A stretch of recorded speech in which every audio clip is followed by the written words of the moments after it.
Bravery is not common in this world, Enzo. Loyalty, honor, obedience.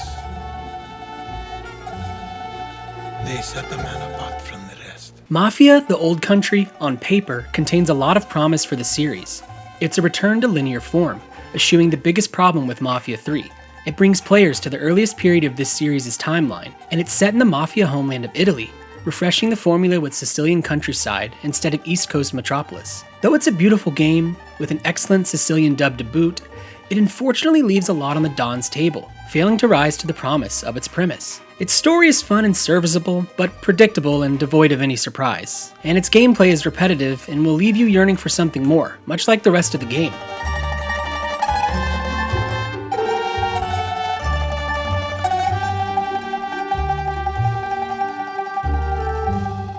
After an entertaining prologue setting up protagonist Enzo's backstory and desire to become something more, something bigger in Sicily, The Old Country begins to paint by numbers narratively. Enzo stumbles into the sights of Don Torrisi, completes enough satisfactory tasks, and is welcomed into the family with a blood oath and a promise of loyalty. It may sound conceptually enticing, but mechanically, this spells out repeated quests that have you take a horse or car here, then talk to someone, then get back to your mode of transportation, and then talk to someone else. Occasionally, you'll engage with some enemies, which is where The Old Country tries its best to shake up the series' mechanical formula to middling results. Unlike the previous 3 Mafia games, our protagonist is exceptionally stealthy, relying on knives to do his dirty work for the most part. This means for much of the gameplay outside of traversing Sicily's beautiful vistas, you're sneaking around from cover to cover, quietly choking enemies or outright knifing them to death. The biggest challenge in these scenarios is that sometimes 2 enemies are close by. Simply toss something in their vicinity though, and one of them will go after it, making their sequential takedown a boring breeze. It's too easy, representing the most basic of what stealth games are capable of,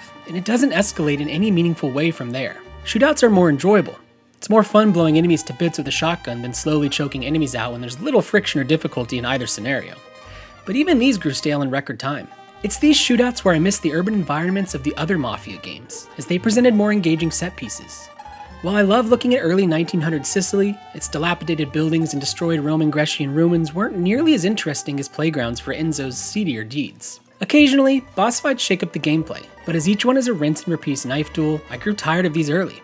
They're predictable, and none of them feel different enough to justify just how many there are. I appreciate developer Hangar 13's attempt to infuse knife play into this setting instead of, say, Tommy guns, but much like most every aspect of The Old Country, it fails to rise to the promise of what could be.